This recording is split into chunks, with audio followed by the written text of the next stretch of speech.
con tutti gli altri istituti, e quindi siamo anche noi in attesa di poter ricevere la dovuta assistenza e la dovuta organizzazione e il dovuto organigramma per quanto riguarda la scuola di Gaglio. Quindi aspettiamo con ansia appunto che tutto sia sistemato, che tutti gli insegnanti siano al suo posto, e colgo l'occasione appunto per fare i complimenti e in bocca al lupo a tutti gli alunni delle scuole di Gaglio, ma dell'altopiano e anche venete. Ma se mi permetti, Berri, anche un buon lavoro a tutti quei genitori che insieme con i propri figli iniziano la scuola, perché molto spesso i genitori li accompagnano, li seguono, fanno le lezioni con loro, quindi diciamo che il numero dei scolari si raddoppia oggi, da oggi si raddoppia per un po' di mesi. Noi abbiamo politicamente parlato un po' della situazione, per esempio, come dicevo prima, tornano alla normalità le scuole, ma mancano i supplenti, lo vediamo nella prima pagina del Mattino. Io mi ricordo che insomma, quando andavo a scuola io mancavano i supplenti, e io non è che sia giovanissimo. Non è che le cose siano molto cambiate negli anni, la scuola in Italia è molto claudicante, anche se comunque nella nostra regione tutto sommato siamo anche messi abbastanza bene. Do il buongiorno e il benvenuto anche a Fortunata Pizzoferro, vicepresidente degli psicologi del Veneto. Buongiorno dottoressa, buongiorno, ben trovata. Tra l'altro lei so che ci tiene a essere chiamata vicepresidente delle psicologhe e degli psicologi del Veneto, so che ci tiene in modo particolare, ma insomma credo che si capisca lo stesso, poi nel nostro sottopancia quello possiamo scrivere, e possiamo scrivere solamente un pezzettino, altrimenti non ci stanno le cose, ma è chiaro che sia così. La scuola è cambiata, ci sono situazioni dove i ragazzi adesso si ritrovano a ritornare a scuola in una condizione psicologica un po' diversa dal solito, no? C'è stato il periodo del Covid, sono stati un po' sballottati di qua e di là, vediamo che c'è molto, così, ha creato un po' di insicurezza la pandemia. Come si ripresenta la nuova scuola? Diciamo, dopo il Covid si riparte con una condizione psicologica un po' diversa, secondo lei? Oppure diciamo, possiamo riprendere esattamente da dove abbiamo mollato? Beh, innanzitutto, come diceva giustamente lei, si ritorna alla scuola che c'era in precedenza, non era un luogo idilliaco, quindi non dimentichiamoci che la scuola aveva già dei problemi e non dobbiamo pensare che ora sia tutto risolto. In questo momento ci si può sicuramente approcciare a questo nuovo anno scolastico con fiducia e con rinnovata motivazione, perché i bambini potranno sperimentare tante attività e tanti modi per stare assieme che negli ultimi 2 anni non hanno potuto sperimentare. Dobbiamo forse fare attenzione a non pensare che questo significhi che non hanno più bisogno di noi, possiamo parcheggiarli nella scuola e ignorare il fatto che invece hanno bisogno comunque di essere sostenuti per approcciarsi a questa socializzazione che negli ultimi 2 anni hanno perso.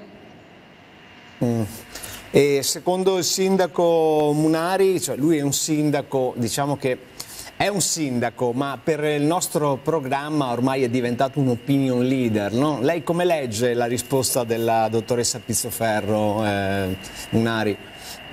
Sì, mi trovo d'accordo, anche se sono molto felice perché ho anch'io un ragazzo che comincia la terza superiore.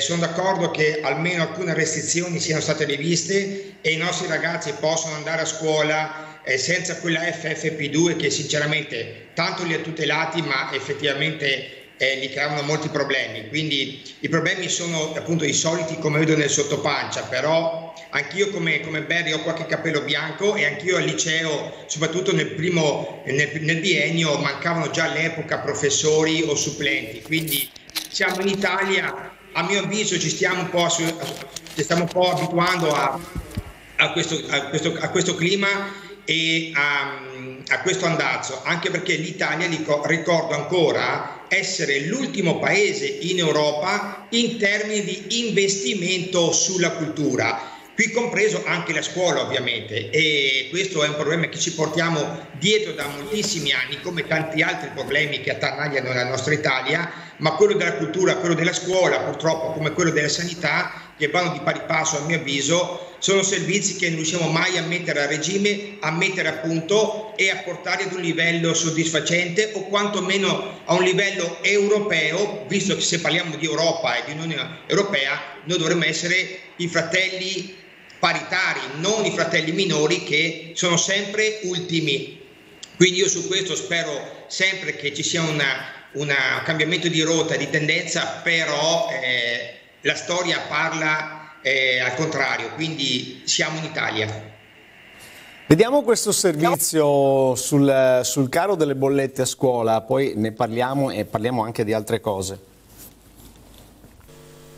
Per riscaldare le scuole superiori padovane la provincia spende circa 18.000 euro al giorno, che fatto tutto l'anno scolastico, a cavallo di 2 anni solari, corrispondono a circa 2 milioni e mezzo di euro. Quindi l'eventuale chiusura del sabato porta a un risparmio di 400.000 euro naturalmente sulle bollette dell'anno scorso, quindi senza considerare che ci sia l'aumento di quest'anno. Questo però non significa che abbiamo già preso una decisione, ci mancherebbe. Va, secondo me, costituito un tavolo presso la prefettura con tutti i presidi, con il provveditorato agli studi, e parlarne in maniera serena.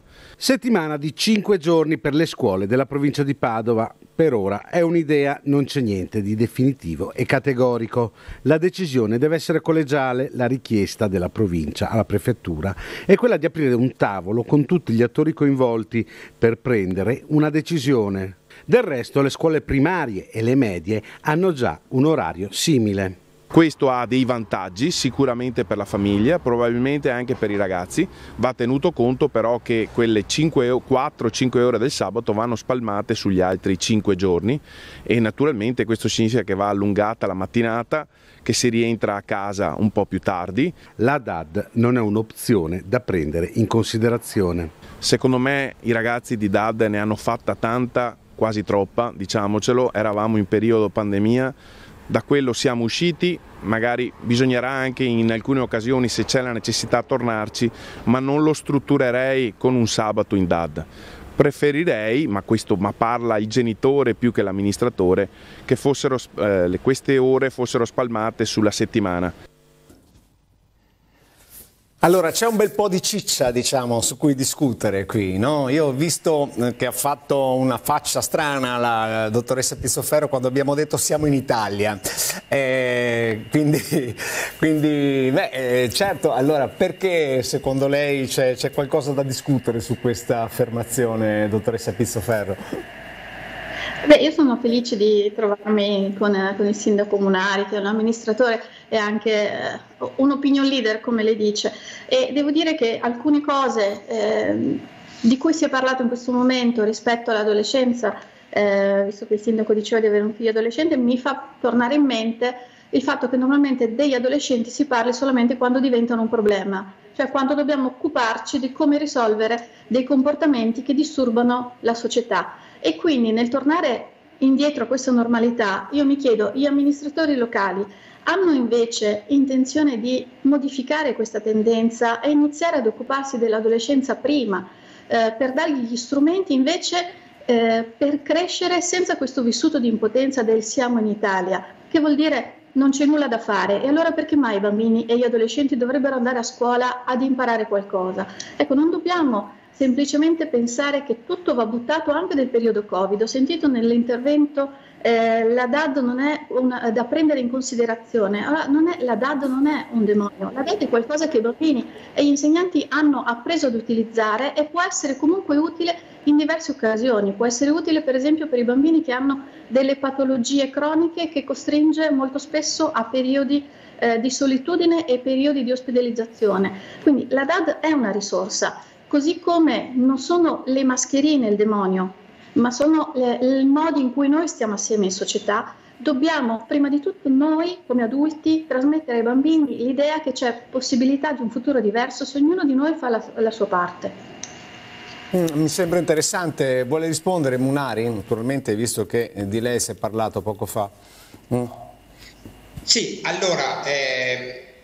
Io dico, per quanto riguarda le responsabilità, o meglio quello che possono fare i sindaci di paesi come noi, piccoli o medio piccoli, per quanto riguarda il tema dell'adolescenza, se collegata alla scuola, alla formazione, ovviamente siamo abbastanza disarmati su questo, perché poco possiamo fare se non quello di essere vicini ai nostri ragazzi, che puntualmente noi come amministrazione salutiamo all'inizio delle scuole e alla fine e anche a Natale, e cerchiamo di coinvolgerli nelle attività a scopo sociale piuttosto che di volontariato. Ecco, noi puntiamo su questo attraverso la protezione civile, attraverso i social day, attraverso le proloco, attraverso le manifestazioni turistiche che coinvolgono il nostro paese e quindi anche i ragazzi giovani, con delle manifestazioni di imprinting sportivo proprio per dare loro un'alternativa. Poi per quanto riguarda la scuola, purtroppo ecco, i sindaci possono fare veramente ben poco, perché le competenze sono sicuramente della provincia per quanto riguarda gli immobili e l'infrastrutturazione, e del Ministero per quanto riguarda i programmi, la formazione e tutto il resto, quindi su questo un sindaco veramente può fare poco. Poi ognuno deve fare la sua parte, sono d'accordo, però io ho vissuto con la FFP2, oggi sinceramente la mascherina, se le aule sono abbastanza grandi e i ragazzi stanno ancora distanziati 1,5 metri, 1 ora, 2 ore senza FFP2 sinceramente non è neanche un reato, ecco, un reato. Io oggi noto che dai dati, grazie a Dio, il Covid sta calando, la recrudescenza è diversa, è un virus che a mio avviso spero si sia indebolito, quindi lasciamo anche un po' respirare bene questi ragazzi, perché la dottoressa è una psicologa, sicuramente ne sa più di me, però io ho visto mio figlio come è cambiato in DAD, e nonostante tutto io sono d'accordo che quell'ora di DAD in più al giorno si potrebbe fare, o meglio, cioè quell'ora che deve essere recuperata qualora il sabato ci dovesse decidere di rimanere a casa, di far stare a casa i nostri ragazzi, sicuramente un'ora di DAD spalmata nell'arco della settimana per me va bene, non è un problema. Tutta DAD no, perché a mio avviso tutta DAD, vedevo mio figlio, sinceramente non funziona da un punto di vista di formazione. Poi per tutto il resto sì, ma da un punto di vista formativo la DAD a mio avviso ha evidenziato molti buchi. Ma allora c'è una cosa interessante da capire, no? Mentre in passato la DAD era necessaria per salvaguardare la salute dei ragazzi, e c'era un tipo di responsabilità che veniva accollata alle famiglie e ai ragazzi. Adesso la DAD si chiede per salvaguardare le tasche delle famiglie, che poi di conseguenza le tasche, insomma, il risparmio energetico e quindi anche le tasche delle famiglie, ed è un tipo di responsabilità diversa, ma è pur sempre un tipo di responsabilità, dottoressa. Io mi chiedo, dal punto di vista educativo non potrebbe essere uno strumento per stimolare anche un certo tipo di responsabilità? Sì, giustamente dipende in che modo viene utilizzato uno strumento. Nessuno strumento in sé è il male o risolutivo, ma dipende dal pensiero che c'è dietro, dalle modalità, anche come lo si presenta alle famiglie e ai bambini stessi. Lo si presenta come un sacrificio o come una partecipazione alla risoluzione dei problemi della società.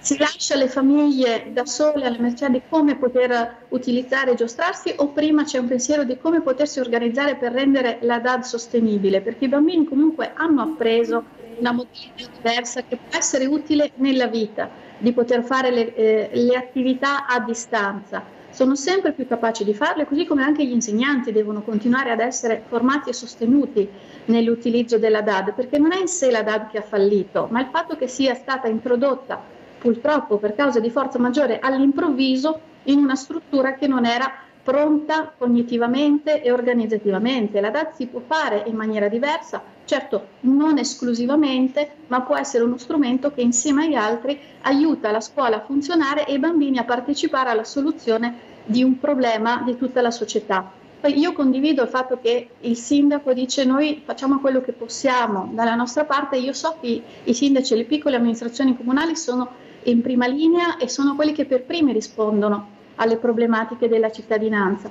quello che dobbiamo fare forse tutti insieme tra amministratori locali, genitori e figure sul territorio, chiedere costantemente che ci siano per la scuola dei fondi strutturali, perché l'anno scorso, negli ultimi 2 anni, ci sono stati degli interventi in emergenza anche per sostenere la socializzazione e i vissuti emotivi di questi bambini, di questi adolescenti, ma ora che sembra passata l'emergenza, ci sono dei progetti anche da parte del governo a lungo termine per poter sostenere la scuola dal punto di vista emotivo?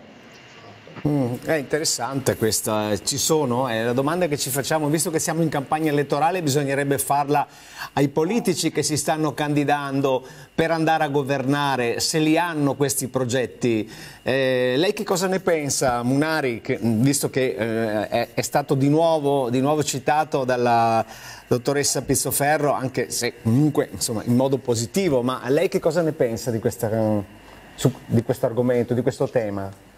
Sì, difatti, prima abbiamo centrato la DAD come appunto sistema per proteggere, oggi la DAD per risparmiare. Beh, allora io prima ho fatto il passaggio, l'Italia è l'ultimo paese per quanto riguarda gli investimenti in cultura. Se ci crediamo, se il governo vuole e crede nella formazione e nell'alzare l'asticella formativa per i nostri ragazzi per poter presentare ancora più teste pensanti a livello futuristico, beh, allora i soldi si devono trovare, c'è un recovery che va rivisto in funzione proprio della crisi energetica, della guerra, quindi un politico deve anche saper cambiare rotta in corso d'opera. Allora, se ci sono questi 239 miliardi di euro, una parte di questi devono essere dirottati, rivisti e dirottati proprio per la cultura, proprio per riscaldare le aule delle scuole di tutta Italia, di tutta Europa, perché servono ai nostri ragazzi. Se invece, e qui ci vuole il coraggio, si dice no, si punta solo ed esclusivamente sul risparmio, benissimo, allora sappiamo che per i prossimi 6 mesi o un anno, quanto durerà questa crisi, avremo un anno di vacanza, ci saranno piani formativi rivisti, magari limitati, non completati, a danno però dei nostri ragazzi, che poi magari l'anno dopo si troveranno male nell'anno successivo o magari chi va all'università. Qui è da fare una scelta. Io penso che la cultura e i nostri ragazzi debbano essere salvati come le famiglie in difficoltà, come le famiglie povere, come le famiglie bisognose. Su questo io non transigo, però io purtroppo sono un piccolo sindaco e quindi più di questo non posso fare. Allora andiamo in pubblicità, poi torniamo sulla faccenda del caro mensa, anche qui ci sarebbe qualcosa da dire. Poi c'è una cosa che voglio chiedere alla dottoressa Pizzoferro a proposito di come si mangia a scuola. Insomma ci sono delle cosettine molto interessanti che sono uscite anche proprio come input dai nostri telespettatori. Pubblicità, a tra poco.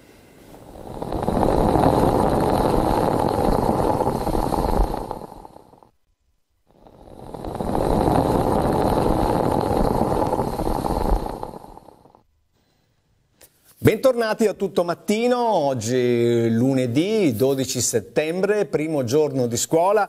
Abbiamo con noi la dottoressa Fortunata Pizzoferro, vicepresidente delle psicologhe e degli psicologi del Veneto, e abbiamo anche Emanuele Munari, sindaco di Gaglio, che è un nostro ospite abituale ormai e spesso è in onda con noi, anche perché insomma lui è un sindaco ma parla di tantissime cose.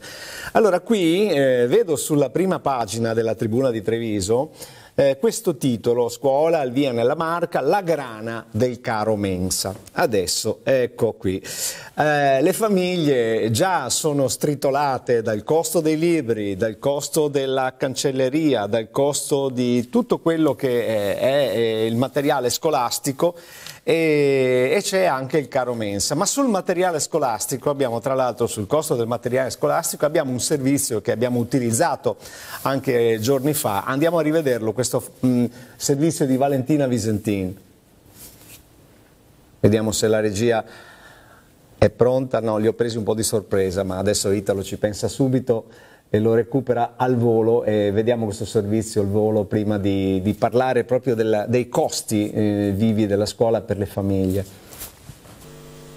In media, poi dipende anche dall'indirizzo, andiamo dai 450 ai 550 euro per i libri, e poi per il corredo scolastico, anche lì dipende dalle medie alle superiori, sui 80-100 euro. Dai 500 ai 600 euro di spesa per libri e cancelleria, migliaia di famiglie padovane alle prese con gli acquisti in vista del rientro a scuola. Quest'anno la spesa arriva in un periodo già difficile con le bollette dell'energia alle stelle. Per di più anche i libri hanno avuto un leggero rincaro. La carta purtroppo, facendo parte delle aziende energivore, è diventato un problema proprio sia nel discorso dell'approvvigionamento e anche del costo della materia prima, e questo sta incidendo abbastanza anche poi sugli imballaggi, perciò sui costi diciamo secondari dei beni primari, legata al trasporto e alle spese appunto del caro energetico.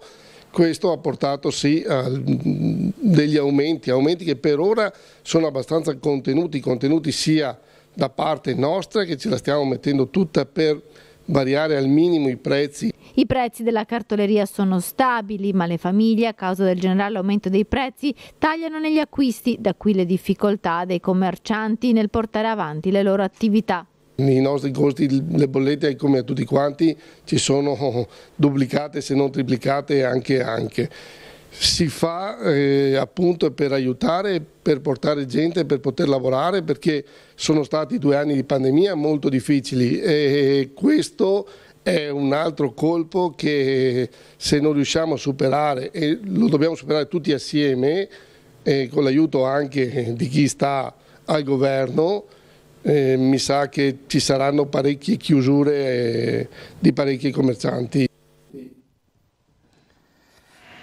È un bel problema anche questo, no? Come se non bastasse il costo dell'energia, andiamo a parlare anche di costi vivi. Allora, spesso, e qua mi rivolgo proprio alla psicologa, spesso i genitori, sbagliando, si rivolgono ai figli con quello che mi costi, con questa frase, no? Con quello che mi costi.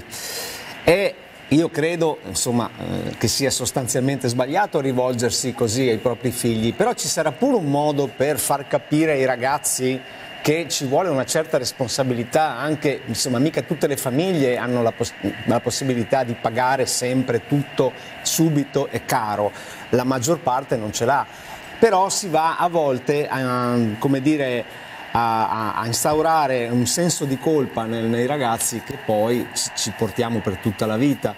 Un consiglio che possiamo dare ai genitori che vogliono responsabilizzare i figli su questo frangente? Come si diceva prima, trasformare questo concetto di sacrificio in un concetto di partecipazione.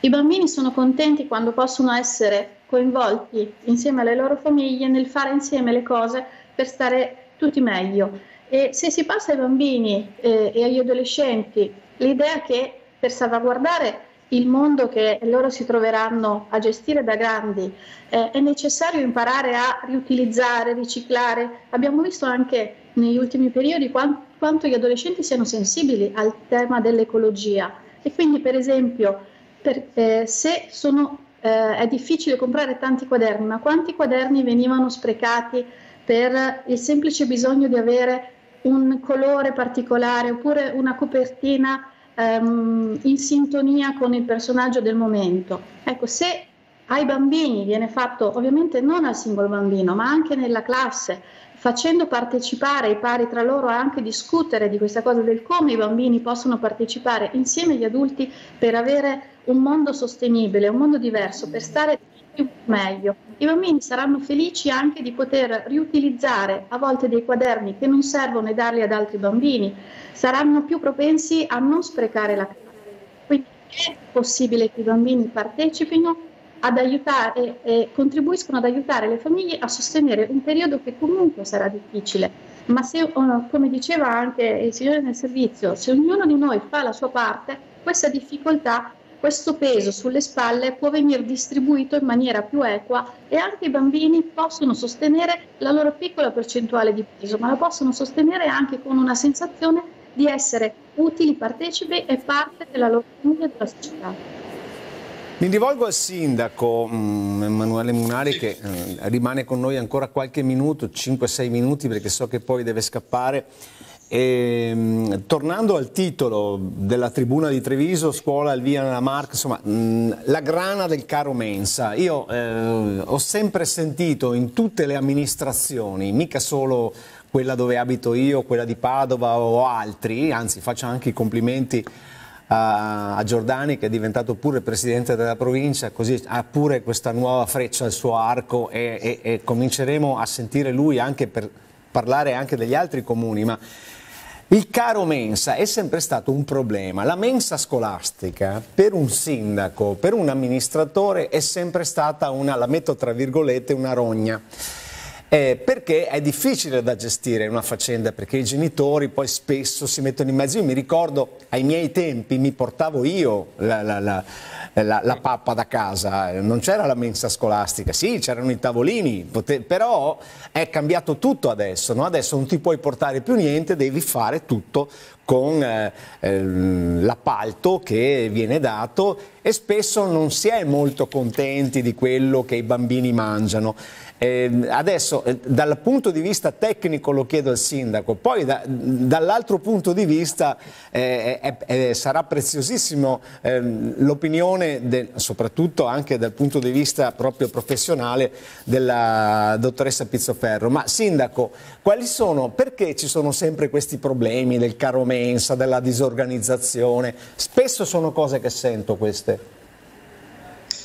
Sì, allora due sono i problemi che dobbiamo risolvere da questo punto di vista. Il primo sono i lacciuoli burocratici e le normative che impongono a tutte le pubbliche amministrazioni, quindi anche le scuole piuttosto che i comuni, a fare questi bandi, a dover ricorrere appunto a queste aste per poi beccarsi il gestore della mensa, che puoi sapere chi è, ma anche non puoi sapere chi è. Noi, grazie a Dio, viviamo in un paese relativamente piccolo, dove abbiamo imposto al gestore, a colui che ha vinto appunto l'appalto della mensa, ad assumere una persona del posto che quotidianamente, tutti i giorni, scodella pasti per la scuola dell'infanzia, per le primarie, per tutti coloro che, anche per i dipendenti del comune. Quindi noi siamo stati fortunati a mettere a regime un certo sistema che, nel rispetto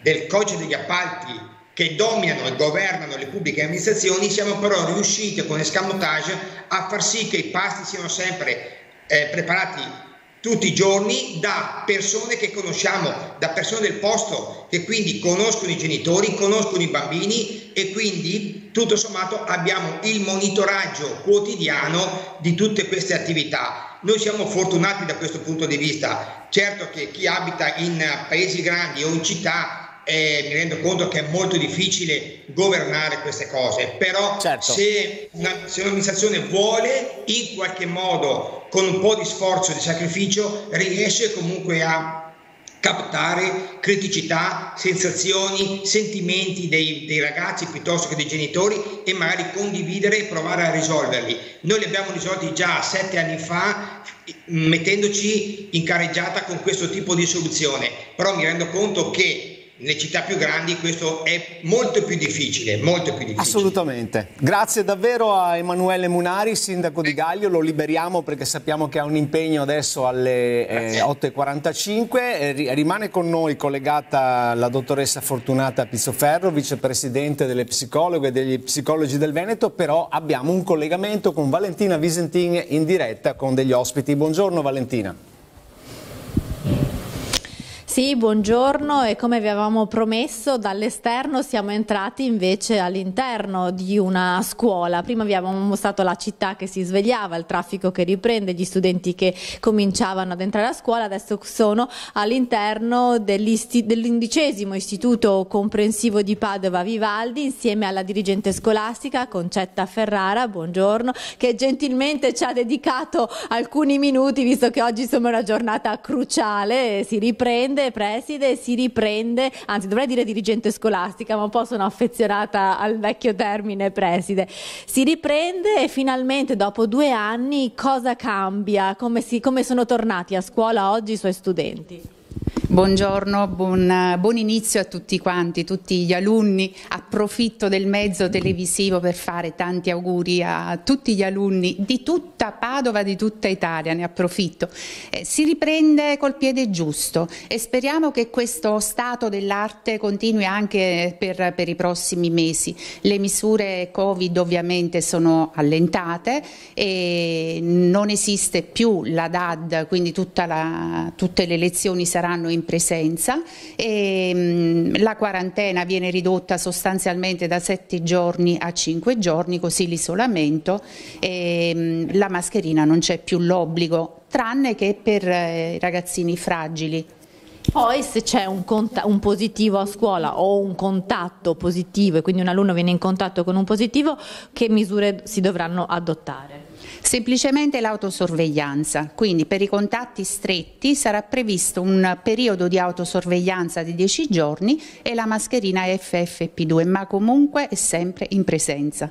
Ecco, in questi 2 anni, preside, voi, i dirigenti scolastici, vi siete barcamenati con normative, disposizioni che cambiavano anche nel giro di settimane, disposizioni che riguardavano sia gli studenti ma anche il corpo docenti e ci sono state le sospensioni di tutti i docenti Novax che tornano ad oggi a lavorare con i propri incarichi, perché nei mesi scorsi erano ritornati ma non potevano avere il contatto con gli studenti. Quindi invece da oggi cosa è cambiato?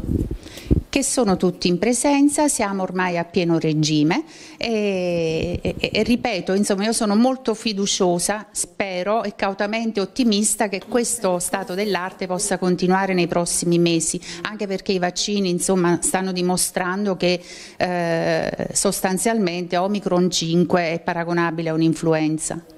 Allora, oggi primo giorno di scuola, insomma si è ripreso, ci sono qualche supplente che manca perché l'ufficio scolastico ha fatto una stima che non tutti i supplenti sono arrivati. Nel suo istituto comprensivo qual è la situazione? È abbastanza buona. Venerdì abbiamo avuto l'ultima restituzione di posti, sabato la Vivaldi è chiusa, sabato e domenica, stamattina stiamo procedendo con le ultime nomine di supplenti di sostegno e qualcuno anche alla secondaria, una cattedra e mezzo, insomma poca roba. Ovviamente si comincia sempre per la prima settimana con un orario leggermente ridotto, con l'orario provvisorio alle medie, mentre invece alla primaria siamo pronti anche dal 19, quando il Comune attiverà la mensa, a partire col tempo pieno. Sono stati contenti i ragazzi di tornare senza mascherina? Ma direi di sì, io direi di sì. Stamattina avevano dei sorrisi da orecchio a orecchio, insomma. Preside, però non è tutto bellissimo, ci sono sempre dei problemi e purtroppo quest'anno uno dei problemi che dovranno affrontare anche le scuole, così come le famiglie e le imprese, è quello del caro energia per una scuola. Che impatto ha?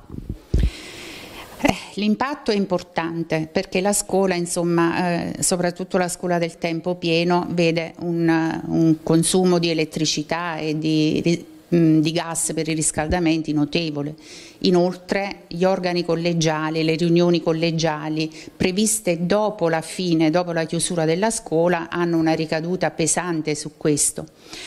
In realtà la Vivaldi già funziona su 5 giorni da diversi anni. Perché adesso il tema di cui si dibatte è l'opportunità o meno di fare la settimana corta e tanti dirigenti scolastici che si sono riuniti in provincia nei giorni scorsi hanno espresso la loro contrarietà.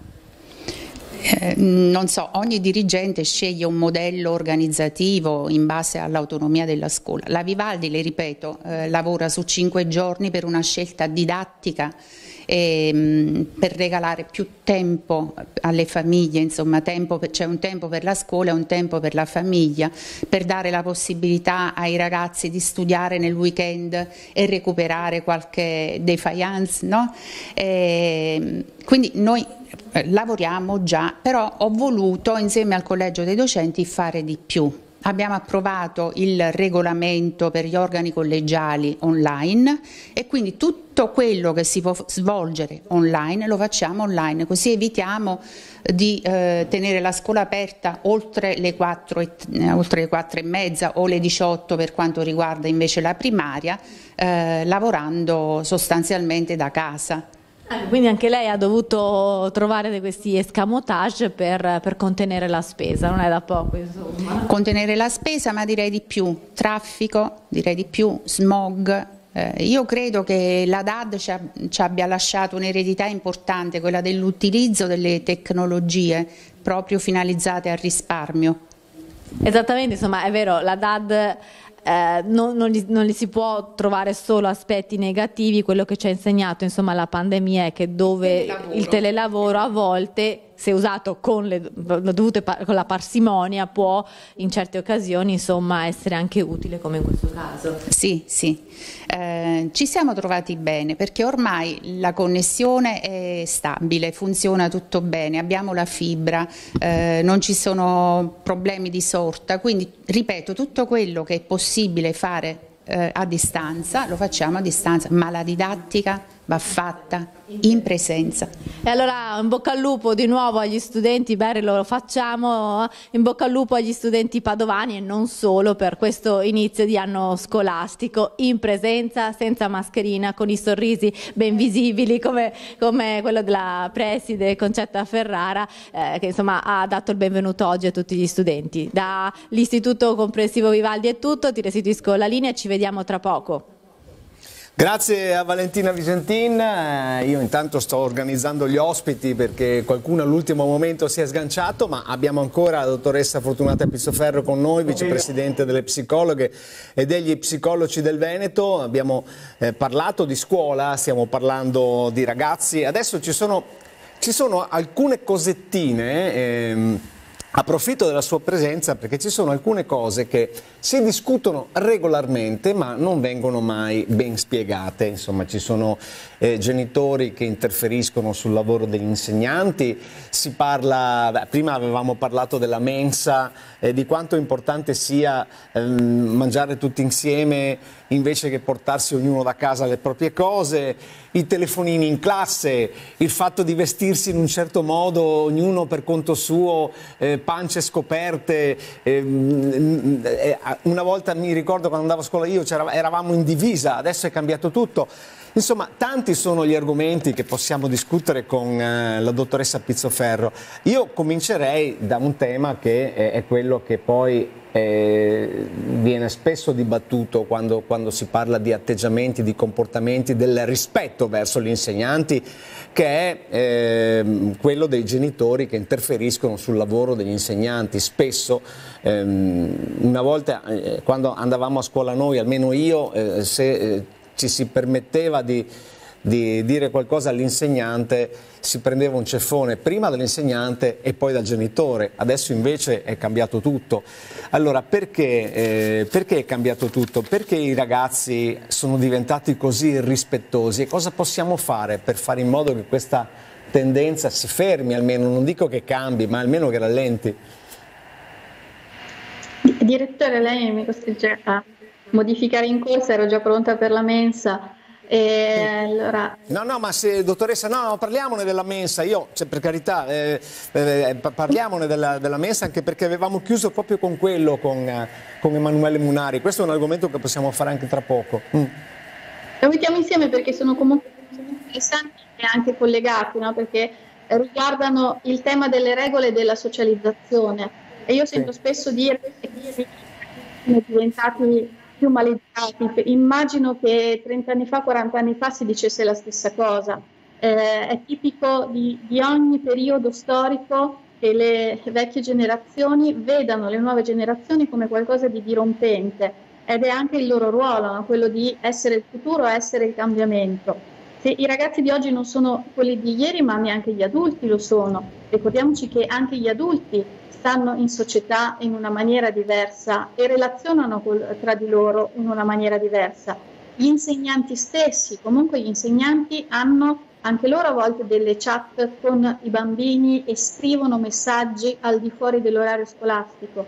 e nel momento in cui ognuno di noi prende una diversa postura nello stare con l'altro, condiziona la relazione, quindi non sono i bambini rispettosi, ci sono semplicemente delle modalità relazionali che sono molto più spesso informali.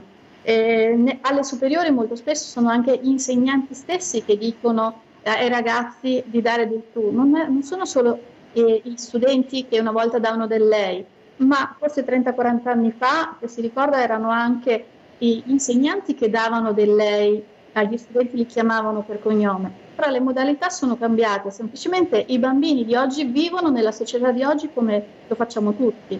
Ecco, dobbiamo comunque come genitori e anche come adulti ricordare che il processo di apprendimento del bambino è molto spesso un processo di apprendimento di regole e di limiti che possono venire appresi nel momento in cui vengono trasmessi sempre con una modalità anche positiva e partecipativa, perché sono comunque dei compiti difficili.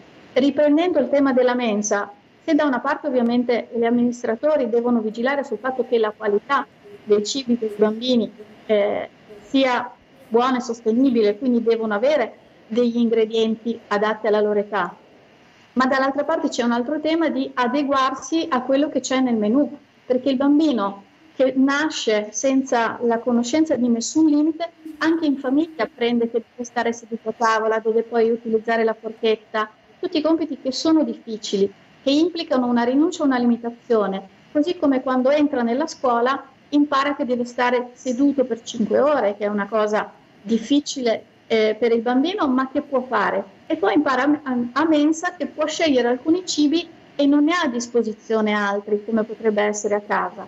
Quindi dobbiamo scindere la qualità del cibo dal fatto che i bambini imparano che per stare in società ci si adegua a determinate regole, così come ci si adegua a livello di abbigliamento, e in alcuni contesti ci si veste in un modo e in altri in un altro modo, ma tutte queste regole devono sempre essere passate non in un contesto punitivo, ma in un contesto di partecipazione.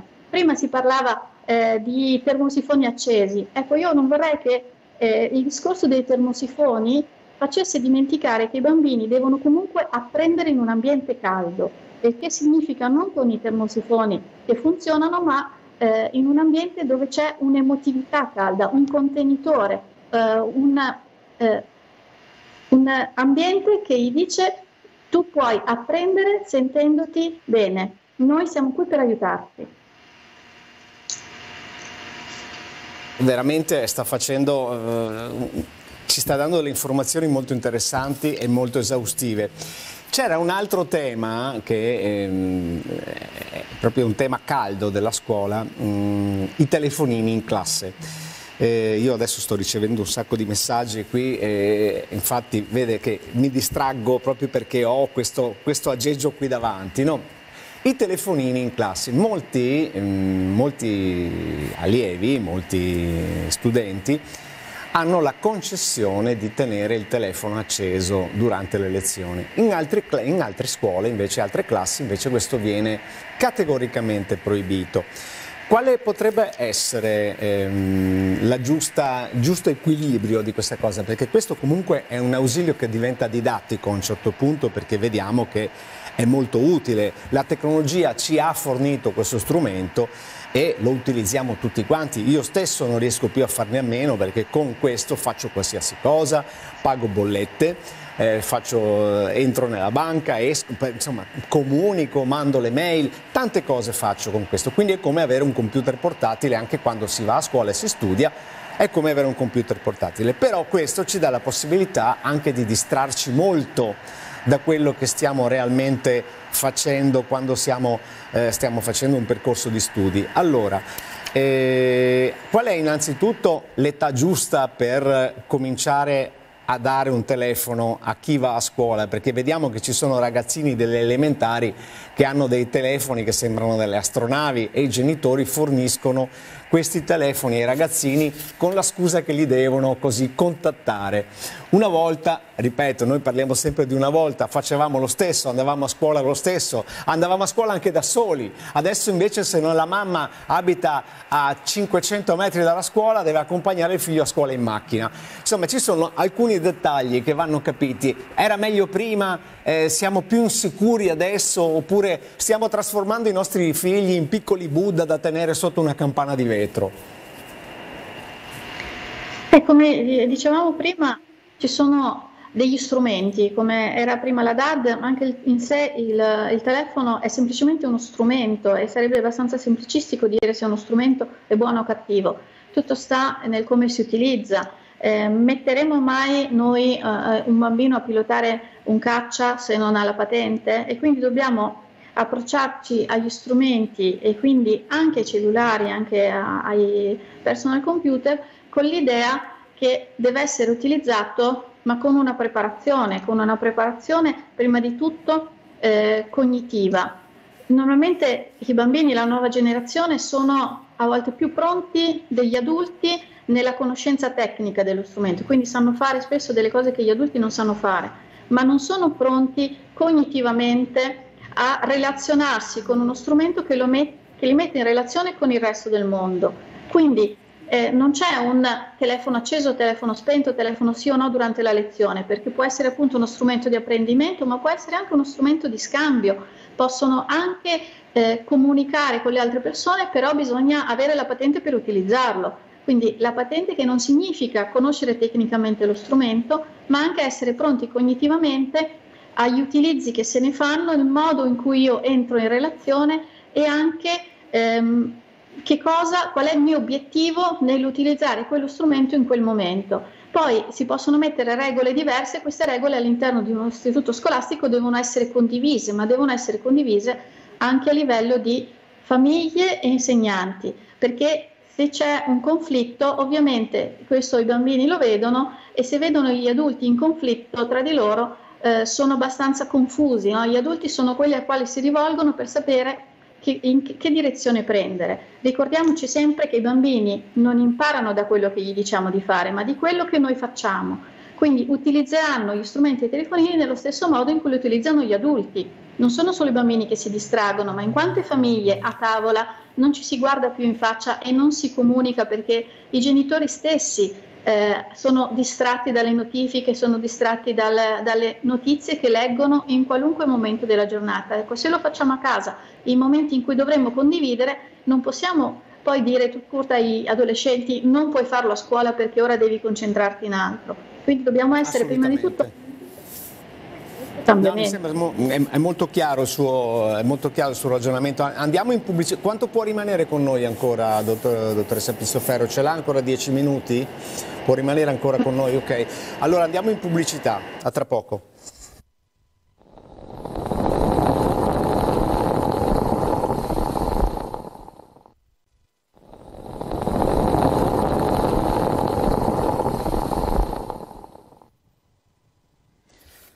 Torniamo in diretta tutto mattino. Oggi c'è stato un cambio-scambio di ospiti, ci sono stati degli ospiti che non hanno potuto fare la prima parte, cerchiamo di recuperarlo verso la fine, anche perché altri poi hanno dovuto sganciare. Insomma, c'è stato un po' di confusione nei collegamenti, non dovuta naturalmente dalla nostra preziosissima e preparatissima regia, dovuto al fatto che alcuni dei nostri ospiti non sono riusciti a collegarsi dal loro punto di collegamento, quindi diciamo che non dico che ci hanno messo in difficoltà, perché qui quando abbiamo Italo Morao, Mattia Pizzaia, i nostri bravissimi ospiti in regia, la difficoltà non esiste perché loro risolvono qualsiasi problema. Poi naturalmente cambiano le argomentazioni, cambiano le domande, cambiano i temi. Voi in ogni caso, se volete continuare a chiamarci, fatelo come avete già fatto questa mattina allo 0422 16 27 320. È con noi collegata in diretta la dottoressa Fortunata Pizzoferro, vicepresidente delle psicologhe e degli psicologi del Veneto, che ci dà preziosissimi consigli e suggerimenti sul comportamento tra genitori e figli, visto che oggi comincia la scuola, primo giorno di scuola nella nostra regione, se ne parla molto, abbiamo visto molto traffico, molti genitori in giro con i figli. Ci sono molti argomenti che possiamo discutere con gli esperti di psicologia e di psicoterapia. C'è però un tema che mi sovviene così, l'aiuto a casa per i compiti. Molti dicono sì, però io ho finito di lavorare, ho la casa da sistemare, ho i panni da lavare e devo aiutare i miei figli a fare i compiti.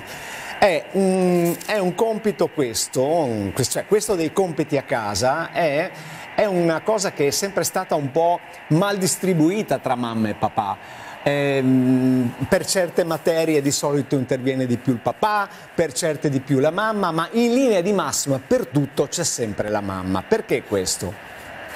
E soprattutto se fa bene. Lei ha iniziato questa mattina, no, dicendo che io ci tengo particolarmente che si nomini l'ordine delle psicologhe e degli psicologi del Veneto. Questo proprio perché io penso che il linguaggio dia forma al pensiero e quindi se cominciamo anche a dare spazio nella nostra mente a un'idea di parità e di distribuzione tra i generi, le abitudini che abbiamo potranno nel tempo essere modificate. Sicuramente ora la cura dei figli è molto spesso nella maggior parte delle famiglie più sulle spalle delle madri, perché è un'abitudine consolidata, no? Una tradizione, l'idea che le mamme lavorano meno oppure le mamme sono più portate alla cura dei figli. Però penso anche che le cose lentamente cambiano e ci sono nuovi padri sempre più presenti e anche sempre più disponibili a un'equa distribuzione. Poi l'idea che i genitori devono aiutare i bambini nel fare i compiti, ecco, anche questo deve essere un attimo ristrutturato. Non è che si deve aiutare i bambini a fare i compiti, fa parte dei compiti genitoriali aiutare il bambino a crescere, ad apprendere, e quindi il genitore all'interno dei suoi compiti genitoriali ha anche quello di contribuire alla formazione del bambino, sicuramente non aiutandolo a fare i compiti, ma aiutandolo ad imparare a fare i compiti. Quindi questo può essere per esempio un compito nei primi anni di scuola. Nel primo e secondo anno della primaria i bambini vengono aiutati ad imparare a fare i compiti, ma anche aiutati a diventare sempre più autonomi. Molto spesso i bambini fanno fatica a diventare autonomi, ma fanno fatica anche i genitori a renderli autonomi. Come diceva lei prima giustamente, ora si dà il cellulare ai bambini perché si ha il bisogno di controllarli. In ogni momento il genitore si sente rassicurato se può sapere il bambino dov'è e che cosa sta facendo. Bisogna imparare a gestire le proprie ansie da adulti per non trasmetterle ai bambini e aiutare i bambini a prendere possesso di questa sempre maggiore autonomia, ma questo lo si può fare se prima di tutto i genitori sono pronti a veder crescere i propri figli e a vederli diventare più autonomi. Certo, io sento spesso quando per esempio la mamma ha un lavoro, no? La mamma ha un lavoro ed è costretta a farsi dare un orario part-time perché deve stare con i figli. E questa è una cosa che non viene distribuita in egual modo anche per il marito, perché di solito capita che il marito guadagna di più e quindi chi si sacrifica è sempre la mamma.